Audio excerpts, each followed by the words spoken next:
examination of over 46,000 learners in this country for the TVET sector.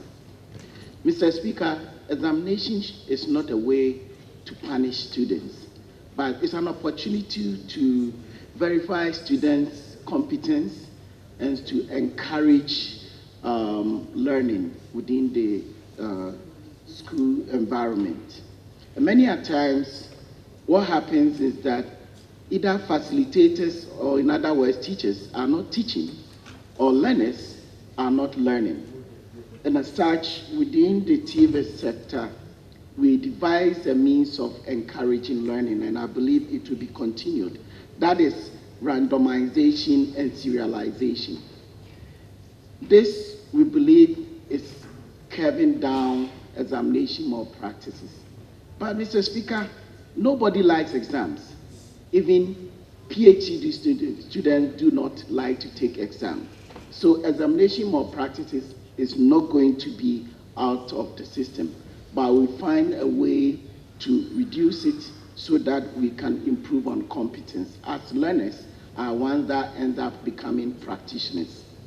Mr. Speaker, it's quite unfortunate that there are a lot of issues coming out of the statement. One that has to do with delay in releasing exam, and one that has to do with methodology or approach of conducting exam. And the last one that has to do with the examination malpractices, whilst some student needs to be interviewed or to be heard. Mr. Speaker, every single year you realize that examination bodies do not release final results, but they will always release what we call provisional results, because you anticipate that definitely there could be some malpractices which you want to improve on. As such, every student is allowed to come and explain themselves, either to deny or otherwise. So in terms of having to bring students to answer some charges that have been leveled against them, it's something that is done across the world. But I believe maybe if WAEC has the logistics, at least it can be done on either a regional level or at a district level. At the regional district level might be a little bit difficult looking at our infrastructure, but at least at the regional level will be something that will be encouraged. Then also, so that we can curb the issue of the man that had to pass, because some learners have to travel a long way to one center to be interrogated. Then two, Mr. Speaker, the world is changing. We are moving into the 5th industrial revolution.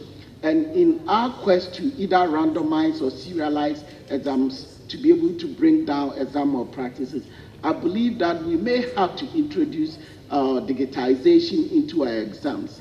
Because if you look at other countries that have more students than we do in Ghana, have introduced systems that be able to assess their learners to make sure that they learn but not to cheat.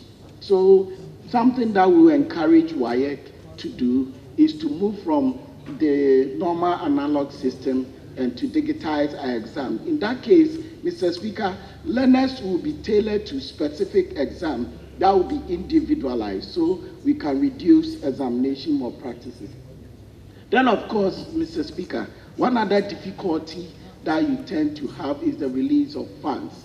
And examination is not one-day activity. It's a process that starts and it goes on with you're setting up your exam questions, making sure these exam questions are validated, organizing your exam. Even after the exam, we have what we call, we get the chief examiners to look at the results before they are even released. So it's a whole long process, but it requires a lot of infrastructure and a lot of capacity and a lot of resources. So I believe that if we have WAEC and of course the Commission for TVET to organize exams for our second cycle students in this country, this August House can make available through the Ministry of Education enough resources so that they can organize these exams very well in such a way that no student or no learner will be disadvantaged. And we can also put in measures that can encourage learning and facilitation so that our learners, before they go to exam room, will be confident enough to be assessed in such a way that they will not find themselves colluding with other learners. Thank you, Mr. Speaker, for that.